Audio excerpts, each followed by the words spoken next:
Salut, c'est Karel et bienvenue sur ma chaîne Codalia. Je vous souhaite la bienvenue dans cette vidéo où je vais vous faire le point visionnage des séries du mois de mars et du mois d'avril, en parlant un petit peu de comment ça se passe pour l'instant mon challenge de série 2017 et de voir à côté les séries que j'ai regardées en dehors de ce challenge. Alors dans un premier temps, je vais vous parler des séries qui font partie de mon challenge de séries. Et pour cela, je vais commencer avec la série que j'ai abandonnée, on va dire ça comme ça. Il s'agit de Daredevil. Alors Daredevil, j'ai regardé je crois 5 épisodes et je l'ai arrêté pour la simple et bonne raison que c'était trop violent pour moi.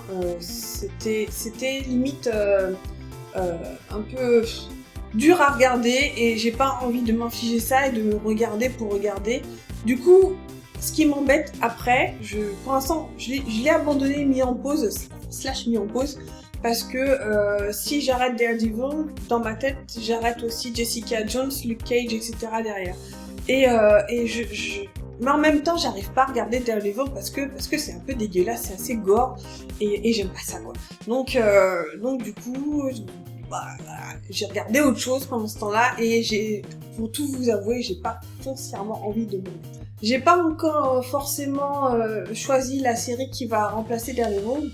Je pense à Star Trek Next Gen parce que j'avais commencé, j'ai pas encore continué jusqu'à maintenant parce que j'ai plein d'autres séries que j'étais en train de regarder, mais j'ai vraiment envie de regarder les séries de Star Trek et le meilleur moyen d'essayer de s'y mettre et je pense que je vais m'y remettre peut-être. Alors, à côté de ça, j'ai terminé Breaking Bad. Ça y est, j'ai terminé il n'y a pas si longtemps que ça, il y a une semaine.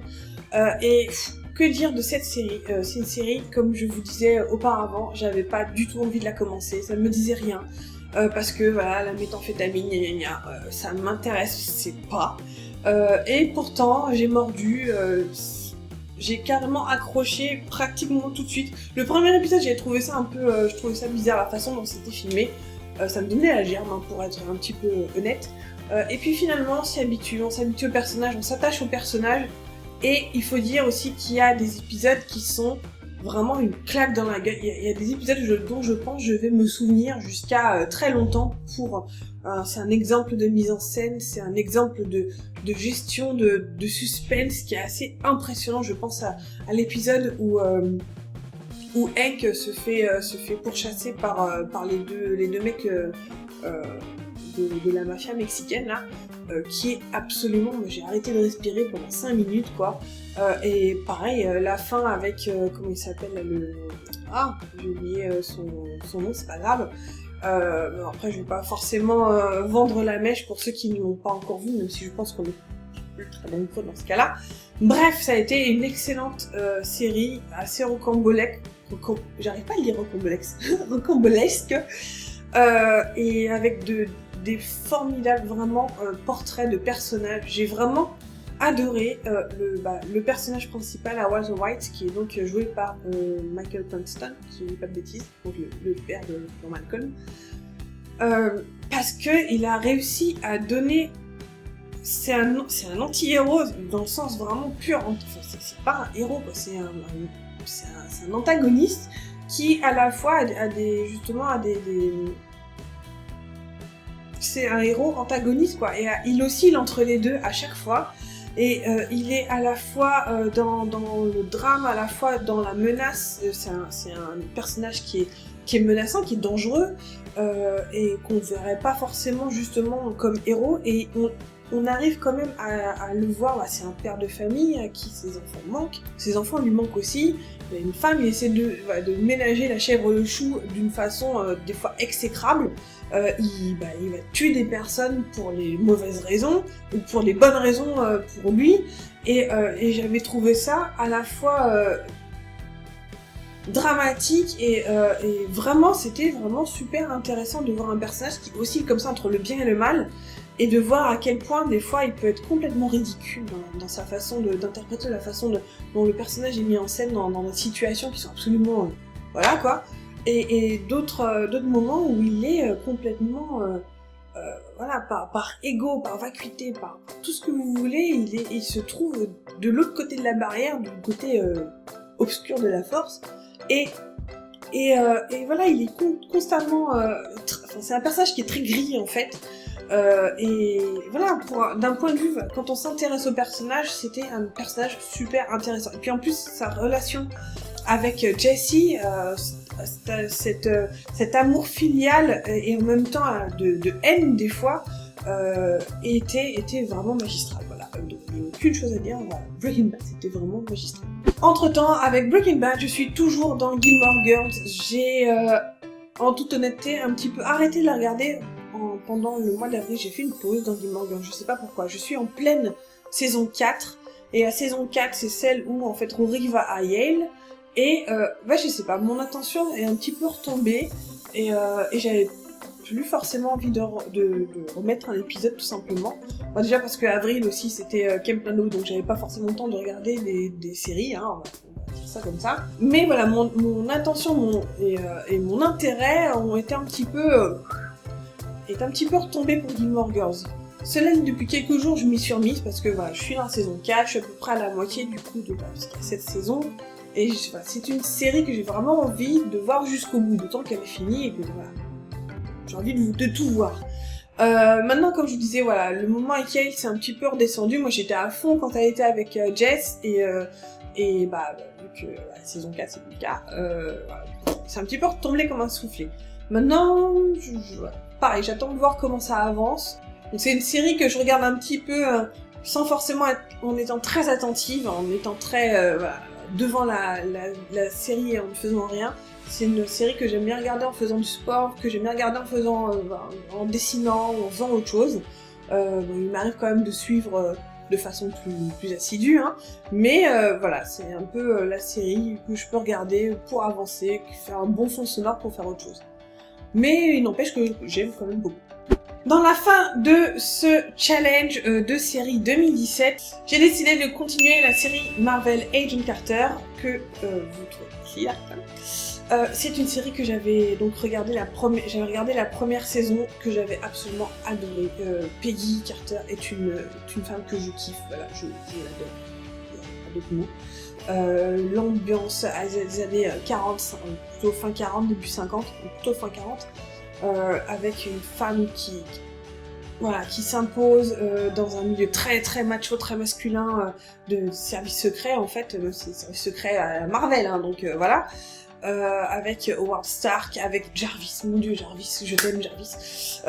Et voilà, c'est une série donc qui malheureusement est terminée. Je crois que la saison 1, il y a 8 épisodes, la saison 2, il y en a 10. Donc je pense que ça va être vite regardé.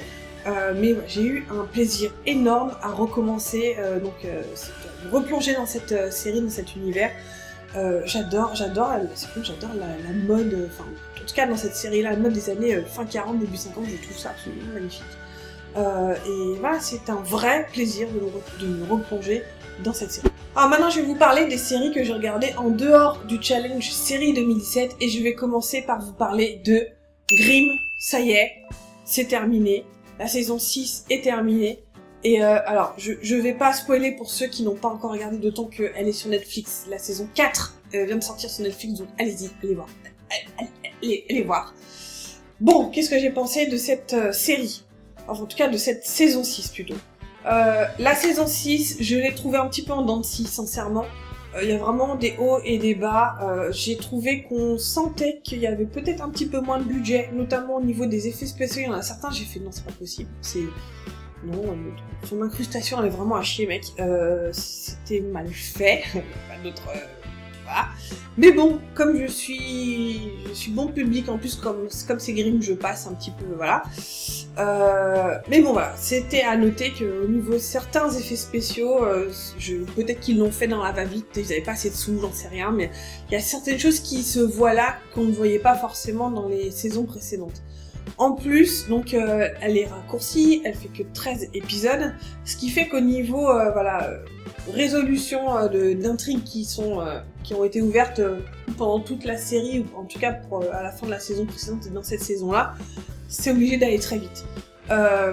Des fois un tout petit peu trop vite, j'ai trouvé. Il y a des personnages, alors il y a un personnage que j'aime pas. J'aime pas Diana, j'aime pas cette petite fille, je trouve que l'actrice joue pas très bien. Ce personnage-là, je trouve ça un peu dommage j'ai pas compris pourquoi en fait elle est si grande.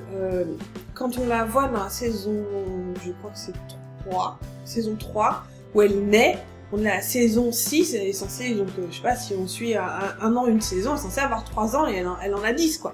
Donc je sais que quand ils ont réintroduit Diana, et donc en la présentant comme une gamine de 10 ans, je fais ah mais elle est trop vieille, c'est pas possible. Et ça a paru normal à tout le monde. Ah bah je sais pas, elle est magique, alors c'est pas grave, ok, si vous voulez, mais je sais pas, ça choquait personne dans la série, et ça choque personne non plus chez les fans, ça j'ai pas trop compris. Donc bon, faut faire avec, hein, malheureusement, puisque c'est un élément principal dans cette saison 6. À côté de ça, bon, moi j'ai toujours un problème avec le couple Adaline-Nick, parce que j'arrive pas, j'y arrive pas, ces deux personnages, pour moi, non, ça va pas ensemble. Par rapport à tout ce qui s'est passé jusqu'à maintenant, c'est pas possible, quoi. Donc bon, pour ceux qui sont fans de Nadaline, je suis désolée, moi ça colle pas. Mais bon, après pour ceux qui trouvent leur compte, tant mieux pour eux à la limite, j'ai envie de dire. Mais bon, passons quand même aux choses qui étaient quand même super cool dans cette saison. L'épisode spécial de la Saint-Valentin est un épisode comme pourrait faire Supernatural, les épisodes spéciaux qui sont un petit peu à part, qui sont des expériences, on va dire.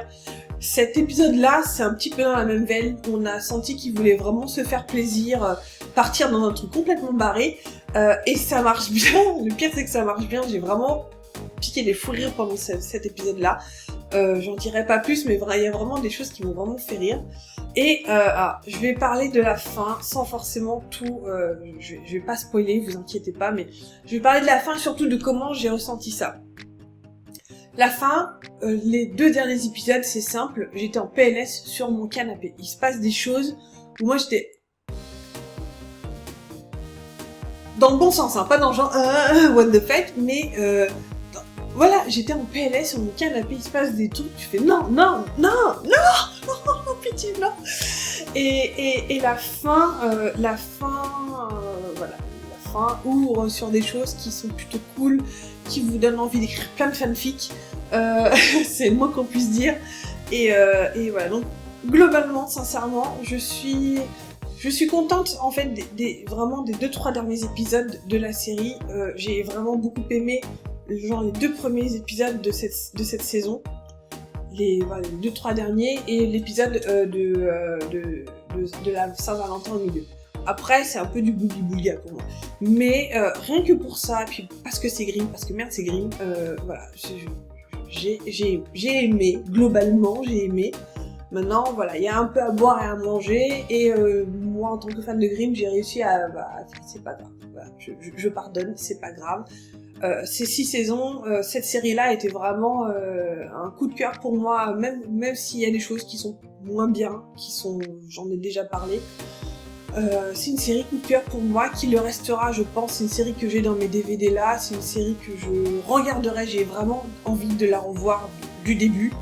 Et voilà, donc Grimm est dans mon petit cœur et il restera pendant longtemps. Ensuite, je vais vous parler de Trollhunters. Je vais parler assez rapidement puisque je suis toujours dans cette série qui a 26 épisodes, je crois. C'est une série que je regarde vraiment de temps en temps, un peu le samedi matin en mangeant mes cornflakes, quoi.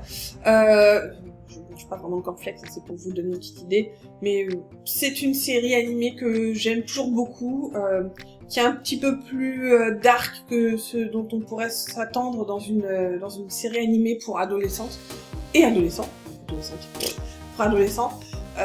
Et voilà, c'est plutôt bien animé, les personnages, j'adore leur design, les designs des trolls sont vraiment magnifiques.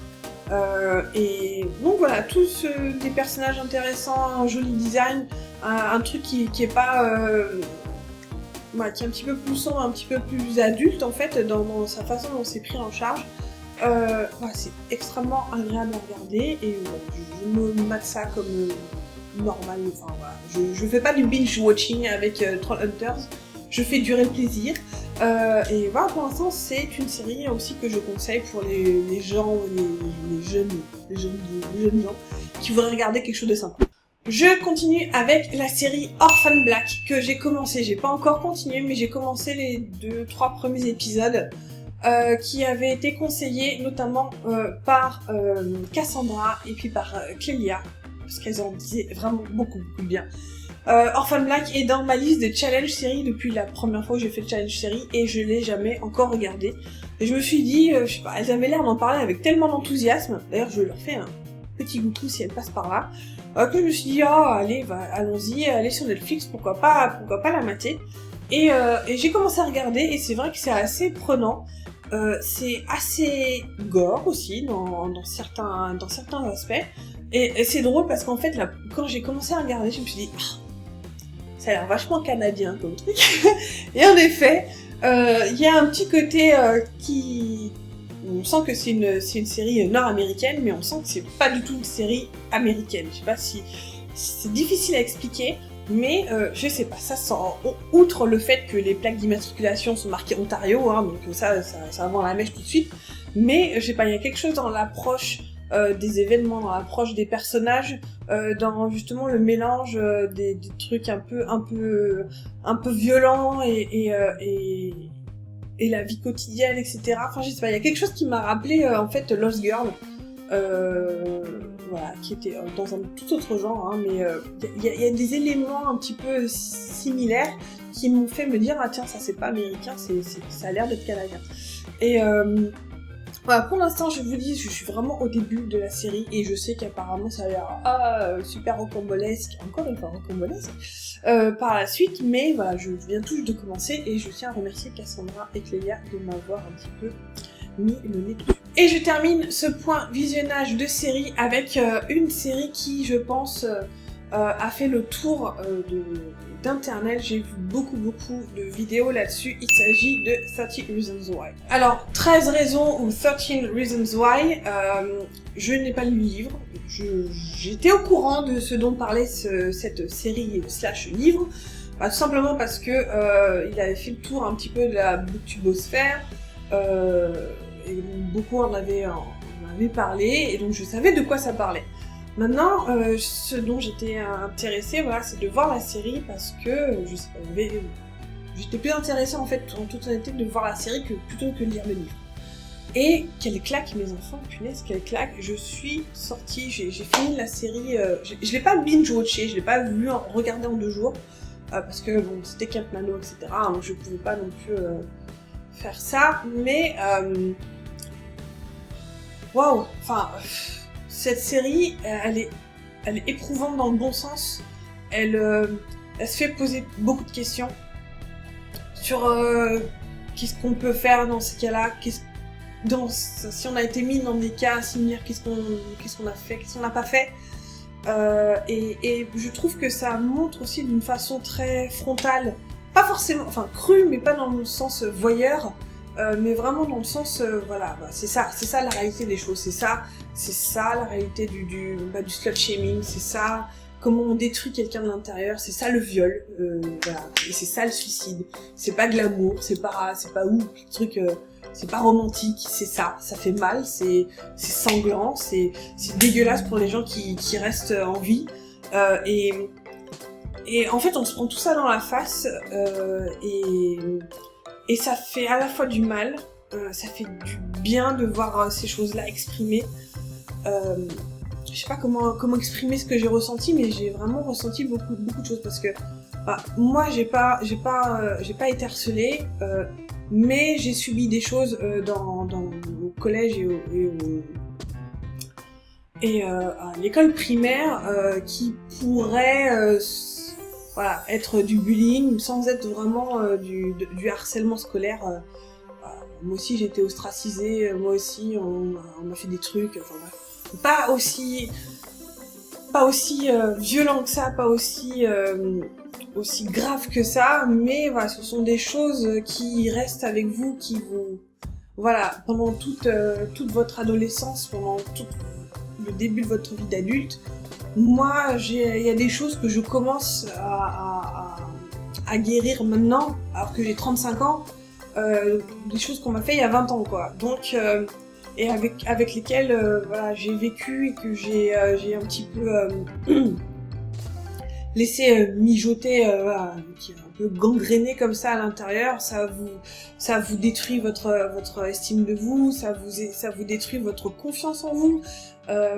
Voilà, juste ça, sans parler des trucs encore plus graves qui sont voilà le slut shaming, qui sont le harcèlement sexuel, qui sont le viol, etc. C'est judiciaire, mais voilà, c'est que en fait dans tout ce qui est le bullying, c'est pas uniquement les trucs les plus graves, c'est aussi ça, mais il y a un range, il y a un panel de trucs que vous pouvez subir à l'adolescence qui est juste énorme. Et le fait que à l'adolescence, justement, on a l'impression que c'est le bout de votre vie, que tout ça va poursuivre toute votre vie, et qu'à un moment il y a un trop-plein, et que vous vous dites qu'il faut que ça s'arrête d'une manière ou d'une autre. Donc il y en a qui vont vers le suicide, il y en a qui vont... Voilà, quoi. Et se dire que voilà, votre vie ne se résume pas à ça, qu'il y a une vie après, vous inquiétez pas, après le lycée, après la fac, vous verrez plus ces connards-là, et c'est déjà ça, vous me direz. Après, il y a des dommages qui sont faits, qui sont irréversibles, qui sont faits, et ça va vous rester sur le cœur pendant des années, mais je blablate là, mais voilà. Cette série, ça a été vraiment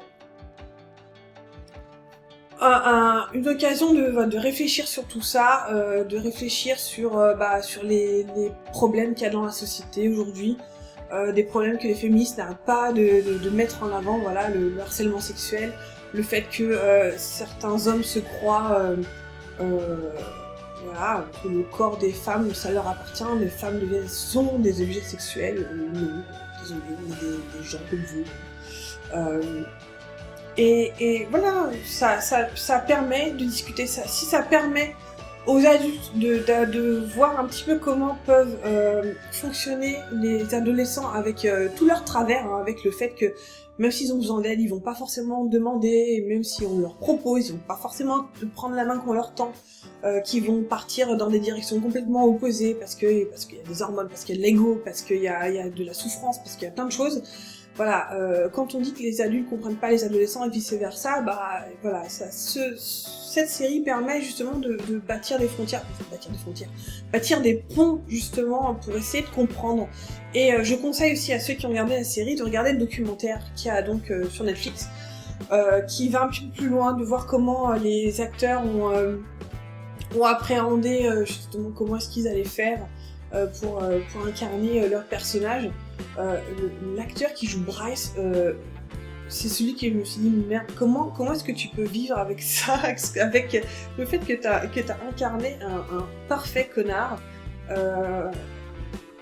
Et le pire, c'est, enfin, tu te dis oui, évidemment c'est un acteur, il est tout à fait normal à côté, quoi, mais il a vécu, enfin, il nous a fait vivre des choses absolument, voilà, et cet acteur-là, voilà, on voit ça, enfin, je m'égare, mais voilà, c'était une très bonne série, vraiment. Alors je veux pas rentrer dans les comparatifs avec le livre puisque je ne l'ai pas lu, mais le fait que voilà, on voit comment les autres personnes qui sont impliquées de près, enfin directement ou indirectement dans ce qui est arrivé à Anna, et le fait que voilà, que des fois c'est pas nécessaire d'avoir fait quelque chose de mal, mais le fait de ne rien avoir fait, ou d'avoir fait l'autruche, ou d'avoir fait comme si on n'avait rien vu, et ben ça fait autant de mal que le fait d'avoir fait quelque chose. Et voilà, c'était important, en tout cas comme message. Et voilà, je ne peux que conseiller aux gens de jeter un œil à cette série. Il y a 13 épisodes. J'ai adoré j'ai tout adoré dans cette série parce qu'elle est grave, elle est profonde, elle est belle aussi, elle est tragique. Vraiment, voilà. Je vais arrêter de blablater parce que je m'étale. Mais voilà, une très belle série que je conseille à tous. Et voilà, cette vidéo point série est terminée. Je vous donne rendez-vous dans 2 mois pour voir où est-ce que j'en suis dans ce challenge de série, de ce que j'aurais regardé à côté. En tout cas, je vous souhaite d'excellents visionnages de films et de séries, de lecture de bouquins. Et je vous dis à la prochaine dans une nouvelle vidéo. Ciao!